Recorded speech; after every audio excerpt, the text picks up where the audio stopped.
नमस्कार दोस्तों, आज का ये वीडियो उन विद्या बहुत ज़्यादा इंपॉर्टेंट है जो बिहार बोर्ड से 11th क्लास में एडमिशन ऑफलाइन करा रहे हैं, स्कूल में जाकर एडमिशन अपना करा रहे हैं। क्योंकि दोस्तों मजबूरन उनको एडमिशन ऑफलाइन कराना ही पड़ रहा है, क्योंकि उनका तो मेरिट लिस्ट में नाम आया था नहीं था, जिसके कारण वो एक्सपर्ट एडमिशन करा रहे हैं। ऑफलाइन एडमिशन मतलब कि एक्सपर्ट एडमिशन। दोस्तों आप लोग जब भी अपने स्कूल में एडमिशन कराने जाओगे या फिर जा रहे होंगे अभी, तो आपको ना स्कूल की तरफ से एक फॉर्म मिलेगा जिसको हम लोग बोलते हैं एप्लीकेशन फॉर्म बोलते हैं, एडमिशन फॉर्म बोलते हैं। तो दोस्तों इस फॉर्म को अच्छे से फिलअप करना है। अगर बीच में गलती उलती करते हैं तो बहुत ज़्यादा दिक्कत हो सकती है आगे चलकर। तो मैं इस वीडियो में आपको बता देता हूँ। देखिए, हर स्कूल का अलग अलग फॉर्म होता है, लेकिन उसका जो अंदर का पॉइंट होता है ना, एक पॉइंट भरने के लिए वो सबका सेम होता है। ऊपर का लुक अलग रहेगा, बाकी नीचे का भरने का पूरा सेम रहेगा, क्योंकि नीचे ही आप लोगों को प्रॉब्लम होती है भरने में। तो मैं आपको अच्छे तरीके से कंप्लीटली बता देता हूँ और आप लोग एक एक पॉइंट को अच्छे से समझ लीजिए और यही आप लोग भरिएगा, गलती मत भरिएगा, क्योंकि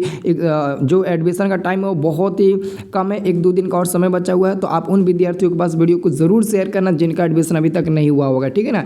तो यहाँ पर देख सकते हैं राजवंशी देवी उच्च विद्यालय सह राजकीय इंटर कॉलेज ठेपहा सीवान, ये दोस्तों ऑलरेडी वहाँ का है, ठीक है ना, यानी कि सीवान जिला का है ये आपका।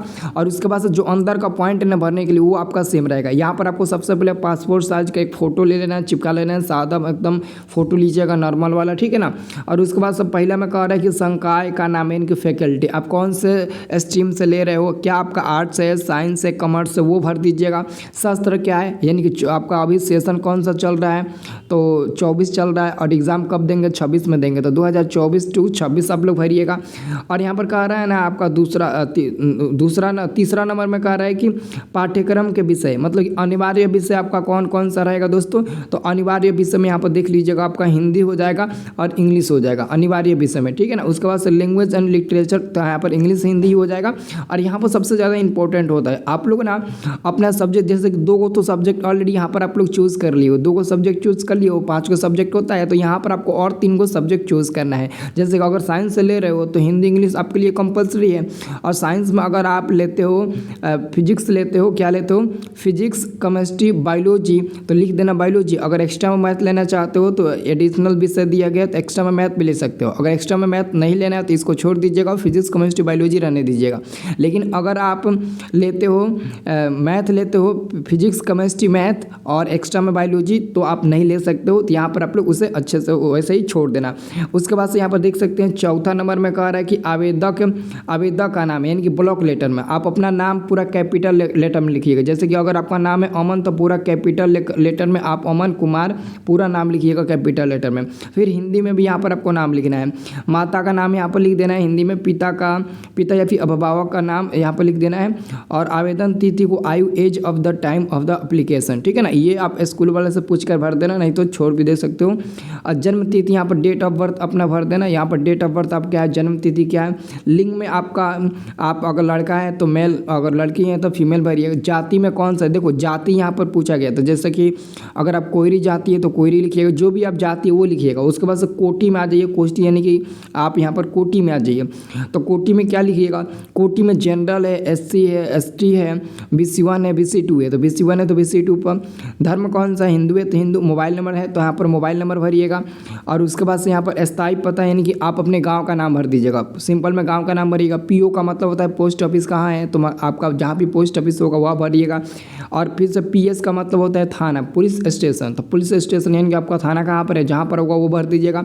जिले यानी कि डिस्ट्रिक्ट का नाम पूछा वो भर दीजिए। स्टेट आपका बिहार है तो बिहार भर दीजिएगा। आप अपने एरिया का पिन कोड पूछ लीजिएगा क्या होता है, वो आपका यहाँ पर पिन कोड हो जाएगा, ठीक है ना।